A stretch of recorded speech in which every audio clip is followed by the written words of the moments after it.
So, good afternoon. So, as part of the replacing of the hubs, right, you have to get the studs out of the old hub to put them into the new one. So, there's a lot of ways you can do this. Some things involve a lot of violence, some involve fire.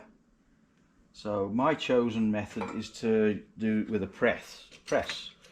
So, I have put two sockets of the same height under opposite studs, and I got this little press off eBay, relatively cheap, and you have to set it up like this with a long stud on here because of the height of this, because otherwise it'll hit here. So I've done one hub, and a couple of the studs in that were really quite tight, so I'm hoping now that this comes out relatively easy. And if it flies off or does something that it's not supposed to do, you will never see this video. So there you go. So we'll give it a go and see what happens. So there you go, relatively straightforward. Just got to make sure that the socket you're using is deep enough to take the stud. So then it's just a case of releasing the press and then turning the hub around and going through the same process again. Hopefully that'll work. So just take the initial weight just by hand, because it's a bit hard moving this handle up and down until it's actually there. So thankfully these are quite a bit easier than the other side. The other side, mind you, that's famous last words, I suppose. I've only done two of them.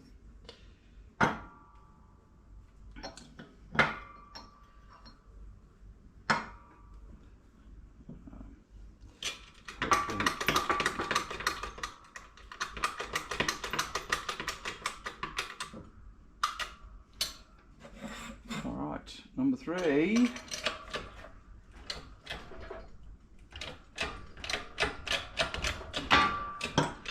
So this way saves damaging the threads and also tempering the studs if you happen to get them that hot. And then when you put them back in the other, hub, the new hub, it's all relatively straightforward.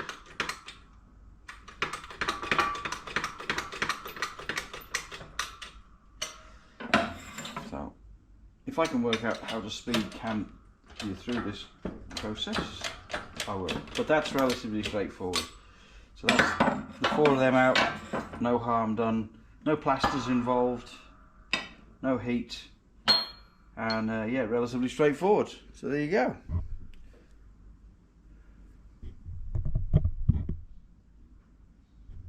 So this bench will seem fairly familiar. Here we go. So this is just replacing the studs in the hub. So you can do them either one at a time or all 4 at once, doesn't really matter.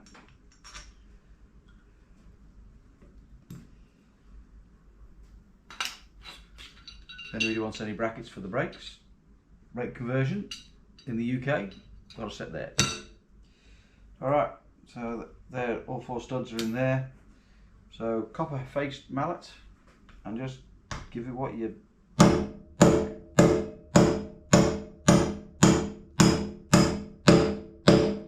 You'll hear the tone change as the stud hits the bottom of the flange.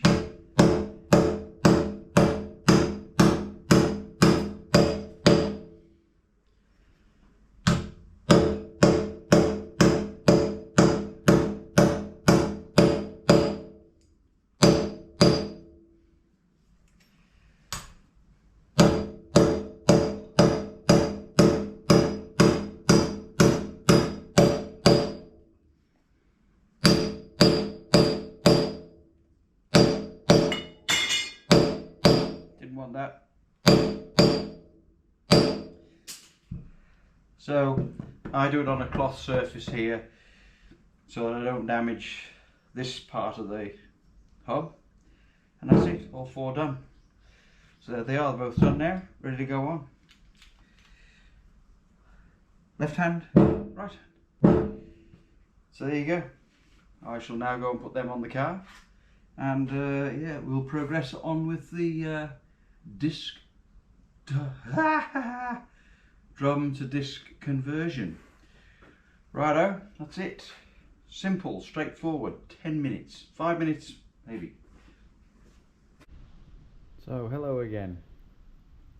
The hub has now been fitted, and as you can see I've written some dimensions on there. So the split pin wants to be 39mm long, and the hub nut, axle nut, has to be done up to 203 Newton meters or 150 foot-pounds. And if the hole for the alignment of the split pin is out when you do that, then you have to tighten to align the hole up. Now I'm not sure whether you can see, but you can see there that the split pin head sits between the 2 castle protrusions, whatever you want to call them, the turrets of the nut. And then I did my trick with the pick and my mini mole grips, and I pulled the long end out so that when you come to take this apart you can just push the end in and you don't have to worry about it. However, I have now come across a slight problem. So this is one for you, David, and I'll give you a bit of a message to let you know.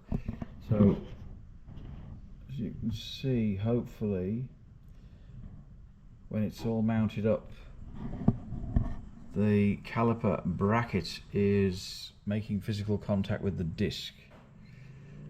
Now on the other car I had to shim the bracket towards the center of the car, not away from it. So this is a bit more tricky. If I have to do some adjustments, I either have to machine the back of the disc or machine the face of the hub, or maybe I've got the wrong bracket. I'm not sure. I need a discussion with Frontline about this. So the other one is exactly the same. So I can't see that I've got both of them.